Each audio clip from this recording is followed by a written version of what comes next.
Hi welcome to plus TV. ఈరోజు మనతో పాటు హైకోర్టు అడ్వకేట్ రాజా ఆవుల గారు ఇప్పుడు మనతో ఉన్నారు. నార్మల్గా మ్యారేజ్ విషయంలో కానీ లీగల్ ఇష్యూస్ ఏమొస్తాయి, అండ్ ఇప్పుడు వార్ జరుగుతుంది కదా, సో దాంట్లో ఏం జరుగుతుంది, నేషనల్ ఎమర్జెన్సీ ఏమైనా వస్తుందా, సార్ని అడిగి తెలుసుకుందాము. Hi sir, how are hi you? అండి. నమస్తే. బాగున్నారా? బాగున్నాను సార్, మీరు బాగున్నారా? బాగున్నా. సరే, ఇప్పుడు వార్ జరుగుతుంది కదా, సో ఈ వార్ వల్ల మొత్తం వరల్డ్ మొత్తం నేషనల్ ఎమర్జెన్సీ వచ్చే ఛాన్స్ ఉందా? అంటే క్రియేట్ అవుతుందా? ఎమర్జెన్సీ క్రియేట్ కాకపోయినా, హ్మ్. ఎమర్జెన్సీని క్రియేట్ చేస్తారు. అదెలా సార్? ఎలా అంటే ఇప్పుడు సపోజు ఈ హెచ్‌పి గ్యాస్‌కు లేదా అవును. ఏదైనా గ్యాస్ ఎమర్జెన్సీ నంబర్‌కు ఫోన్ చేయాలి. గ్యాస్ ఆన్‌లైన్ చిన్న ఎగ్జాంపుల్ చెప్తున్నాను. హ్మ్. ఈరోజు గ్యాస్ ఆన్‌లైన్ బుకింగ్ అంతా క్లోజ్ చేశారు. హ్మ్. అంటే ఆన్‌లైన్ నంబర్ ఏదైతే ఉందో దాన్ని స్విచ్ ఆఫ్ చేసి పెట్టారు. ఓకే. సో, గ్యాస్‌కు ఫోన్ చేయడానికి డైరెక్ట్‌గా వెళ్లి బుక్ చేసుకోవాలే గానీ, ఫోన్ చేయడానికి లేదు. ఓకే. నార్మల్‌గా ఉన్న పొజిషన్ లేనటువంటి దానికి మెల్లిమెల్లిగా ఎమర్జెన్సీకి అవి సూచనలన్నీ చెప్తాం. హ్మ్. అంటే ఎమర్జెన్సీని వీళ్ళు క్రియేట్ చేస్తున్నారు. ఓకే. మామూలుగా మనము శ్వాస తీసుకునేటప్పుడు ఒక గొట్టం ఉంటది. హ్మ్. ఈ గొట్టం నుంచి శ్వాస లోపలికి, బయటికి వెళ్తది. హ్మ్. దాన్ని మధ్యలో ఎక్కడైనా బ్లాక్ చేస్తే, వేరే మార్గం ద్వారా శ్వాస తీసుకోవాల్సొస్తది. అవును. అది అంత ఈజీ కాదు. హ్మ్. సేమ్ ఇది కూడా అంతే. అంటే ఇంతకుముందు ఇరాన్ నుంచి, తర్వాత ఆ సౌదీ అరేబియన్ కంట్రీస్ నుంచి ఈజీగా ఒక పైప్ లైన్ ద్వారా వచ్చేది. ఓకే. ఇప్పుడు యుద్ధం వల్ల, ఇరాన్ మీద ట్రంప్ ప్రకటించిన యుద్ధం వల్ల హ్మ్. ఇవి ఆగిపోయాయి. అంటే ఈ ముఖ్యంగా అమెరికాకి ఏవైతే ఫ్రెండ్లీ కంట్రీస్ ఉంటాయో, హ్మ్. వాటన్నిటికీ అవి గ్యాసు, ఈ ఆయిల్ మొత్తం, చమురు మొత్తం ఆపేసింది. హ్మ్. సో, దీనివల్ల ఏమవుతదంటే, మన నిత్య జీవితము ఈ పెట్రోలు, డీజిలు అవును. ఇలాంటి వాటితో బాగా లింక్ అయ్యి ఉంది. డైలీ అసలు గ్యాసు, గడవదు. హ్మ్. గ్యాసు. ఇంట్లో గ్యాస్ లేకపోతే వంట చేయలేరు. అవును. సో, ఇలాంటివన్నీ ఏం చేస్తారంటే, ఇలాంటివి వచ్చినప్పుడు ఈరోజు చాలా హోటల్స్ మూసేశారు. అవును. 8,000, 10,000 కూడా. అంటే ఒక గ్యాస్ సిలిండర్‌కు 8,000-10,000 పెట్టి కొంటున్నారు హ్మ్. ప్రెజెంట్. అది కూడా దొరకట్లేదు. ఓహ్!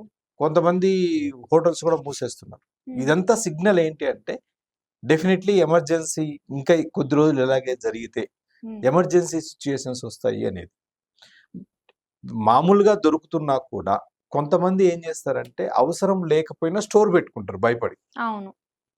ఇది మిగతా వాళ్ళని ఎమర్జెన్సీలో పడేస్తుంది. ఈవెన్ 1929, 1930లో హ్మ్. వరల్డ్‌లోనే ఒక ఎమర్జెన్సీ వచ్చింది. దాన్ని ఎకనామికల్ ఎమర్జెన్సీ అంటారు. ఆర్థిక సంక్షోభం అంటారు. ఓకే. ఆ ఆర్థిక సంక్షోభం ఎలా వచ్చిందంటే, అప్పట్లో ఒక రూమర్ వచ్చింది. హ్మ్. అంటే నిత్యావసర వస్తువులు దొరకవు హ్మ్. అని చెప్పేసి అమెరికాలో ఒక రూమర్ వచ్చింది. తొందరలో ఈ అంటే ఫుడ్ ఐటమ్స్ కానీ, హ్మ్. మనకు రోజు యూజ్ చేసే ఐటమ్స్ దొరకవు అని చెప్పేసి వచ్చేది. హ్మ్. దాంతో ఏం చేశారంటే, చాలా మంది స్టాక్ పెట్టేశారు. అమ్మడానికి ఎవరు ముందుకు రావట్లేదు. ఓకే. దీనివల్ల మొత్తం అది క్లోజ్ అయిపోయింది. ఎక్కడైతే సప్లై అనేటటువంటిది హ్మ్. తగ్గుతుందో, ఆ వస్తువుకు డిమాండ్ పెరుగుతుంది. ఇదే సప్లై డిమాండ్ థియరీ అంటారు. అవును. సప్లై తగ్గినప్పటికీ డిమాండ్ డిమాండ్ పెరుగుతుంది. పెరుగుతుంది. సప్లై పెరిగితే డిమాండ్ తగ్గుతుంది. ఈ తగ్గుతుంది. 2 రెసిప్రోకల్‌గా ఉంటాయి. అవును. అపోజిట్ డైరెక్షన్‌లో ఉంటాయి. హ్మ్.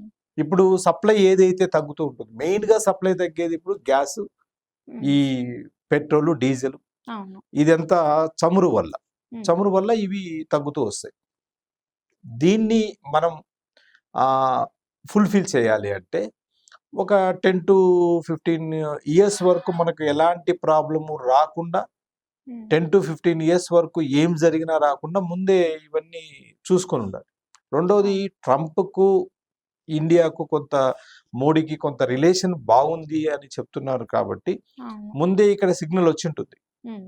వార్ జరుగుతుందని. ముందే మనం ఎమర్జెన్సీ గురించి ఆలోచించాల్సి ఉండేది. ఓకే. ఇప్పటికే 10 రోజులు కాలేదు యుద్ధం మొదలై, 10 రోజులకే ఎమర్జెన్సీ స్టార్ట్ అయిపోయింది ఆల్మోస్ట్. అవును. చాలా హోటల్స్ కూడా మూసేశారు. హ్మ్. ఇదంతా ఎందుకు జరుగుతుందంటే, అతి జాగ్రత్త అనేది కొంతమందిలో ఉంటుంది. అన్నీ దాచిపెట్టుకుందాం, మనకు ఎలాంటి ఇబ్బంది రాకూడదు. హ్మ్. మన పక్కింటోడికి ఎవడికొచ్చినా ఇబ్బంది పర్వాలేదు. కానీ మనకి ఇబ్బంది రాకూడదని. అంటే ఒక మధ్య తరగతి వ్యక్తి ఆలోచన ఆ విధంగా ఉంటుంది. ఎందుకంటే అవును. రేపు పెట్రోల్ పెరుగుతుంది, రేపు పెట్రోల్ కాస్ట్ పెరుగుతుందంటే ఈరోజు అర్ధరాత్రి వరకు క్యూలో నిలబడి పెట్రోల్ పోసుకునే వాళ్ళు. రూపాయి పెరిగినా కూడా పెట్రోల్ ఫుల్ ట్యాంక్ చేసుకొని వెళ్ళేవాళ్ళు ఉన్నారు. అవును. సో, వాళ్ళ టైము వేస్ట్ అయినా పర్వాలేదు. డబ్బులు హ్మ్. వేస్ట్ అవ్వకూడదు అనేటట్టు. కానీ టైం కన్నా డబ్బుల కన్నా టైం విలువైనది అనేటటువంటిది తెలుసుకోలేదన్నమాట. తెలుసుకోలేకపోతున్నారు. సో, ఇలాంటి సిట్యుయేషన్ ఎమర్జెన్సీ సిట్యుయేషన్ రాకపోయినా ఎమర్జెన్సీ సిట్యుయేషన్ క్రియేట్ చేస్తారు. ఇప్పుడు ఓకే. 2002 నుంచి 2008 వరకు అమెరికాలో ఒక ఎకనామికల్ ఎమర్జెన్సీ వచ్చింది. హ్మ్. ఎకనామికల్ ఎమర్జెన్సీ దాంట్లో రావడానికి కారణం ఏంటంటే అమెరికా అంతకుముందు హోమ్ లోన్స్ బాగా ఇచ్చింది. హ్మ్. హోమ్ లోన్స్ ఇచ్చినటువంటి సంస్థలు ఏవైతే ఉన్నాయో అవి కొన్ని 1, 2 లాస్ వచ్చేసి బ్యాంకు క్లోజ్ చేయాల్సిన పరిస్థితి ఏర్పడింది. ఓకే. బ్యాంకు క్లోజ్ ఎప్పుడైతే చేస్తున్నారో క్లోజ్ అయ్యేటటువంటి బ్యాంకులో పెట్టుబడులు పెట్టేటటువంటి వాళ్ళు వెనక్కి వెళ్ళిపోతారు. హ్మ్. అవును. ఇండియన్ బ్యాంకింగ్ సిస్టమ్ లాగా అమెరికన్ బ్యాంకింగ్ సిస్టమ్ ఉండదు. హ్మ్. కానీ వరల్డ్ మొత్తం అమెరికన్ ఆర్థిక వ్యవస్థ మీద ఆధారపడి ఉంది. అవును. వరల్డ్ మొత్తం అమెరికా ఆర్థిక వ్యవస్థ మీద ఆధారపడడానికి కారణం ఏంటి అంటే రెండో ప్రపంచ యుద్ధం తర్వాత అమెరికా, రష్యా 2 అగ్రరాజ్యాలుగా ఎదిగాయి. హ్మ్. అమెరికా డాలరు ప్రపంచానికి ప్రామాణికం అయిపోయింది. అవును. ఆ విధంగా ఎదగడానికి కూడా కారణం ఏంటంటే రెండో ప్రపంచ యుద్ధ టైంలో అమెరికా ఫస్ట్‌లో అటువైపు, ఇటువైపు, ఎటువైపు వెళ్ళకుండా అంటే హ్మ్. అక్షరాజ్యాలు, మిత్రరాజ్యాలని 2 ఫైట్ చేసాయి. హ్మ్. ఈ రెండిట్లో ఇటు అక్షరాజ్యం వైపు లేదు. అక్షరాజ్యాలంటే జపాన్, జర్మనీ, అవును. ఇరాక్ జపాను, జర్మనీ ఇవి అగ్రరాజ్యాలు. ఇవి అక్షరాజ్యాలు. అక్షరాస్యాలు. దానికి ఆపోజిట్ మిత్రరాజ్యాలు. హ్మ్. మిత్రరాజ్యాలంటే ఇంగ్లాండ్, ఫ్రాన్స్, బ్రిటను హ్మ్. అదే ఇంగ్లాండ్, బ్రిటన్ 2 ఒకటే. ఇంగ్లాండ్, ఫ్రాన్స్ ఇవి ఒక సైడు. రష్యా ఇవంతా ఒక సైడు.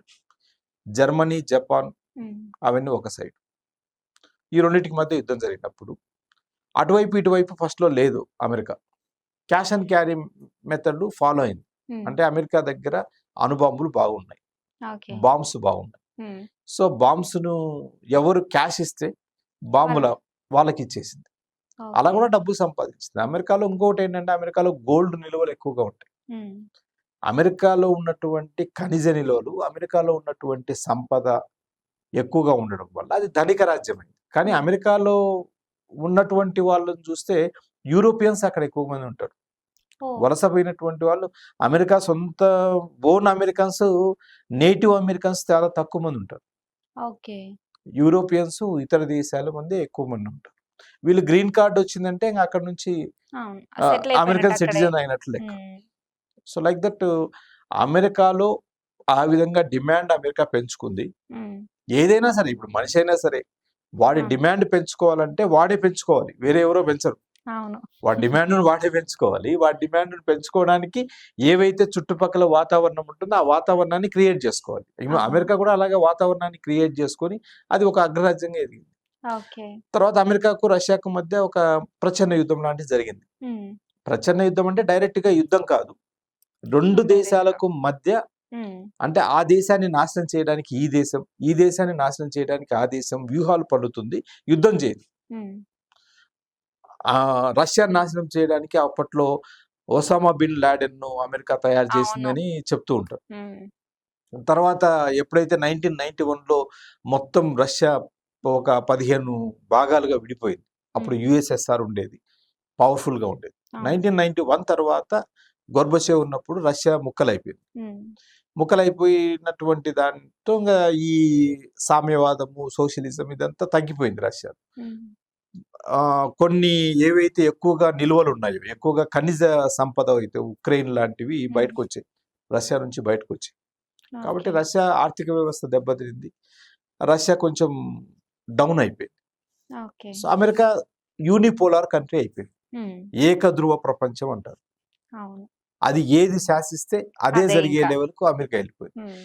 అలాంటి అమెరికా ఏం చేస్తుందంటే, ఎక్కడెక్కడైతే పాపులర్ కంట్రీస్, ఎక్కడెక్కడైతే ఆర్థికంగా బాగా ఎదిగినటువంటి కంట్రీస్ ఉంటాయో, హ్మ్. వాటి ఆర్థిక నిల్వలు, వాటి నుంచి చమురు ఇలాంటివన్నీ లాగేసుకోవడానికి ప్రయత్నాలు చేస్తుంది. ఇప్పుడు వెనిజులాను ఆక్రమించింది. హ్మ్. వెనిజులాలో చమురు నిల్వలు ఎక్కువగా ఉన్నాయి. అవును. వెనిజులాను ఆక్రమించుకోవడానికి ప్రయత్నాలు చేసింది. ఇప్పుడు వెనిజులా తర్వాత ఇరాన్ మీద పడింది. హ్మ్. అంతకుముందు ఇరాక్.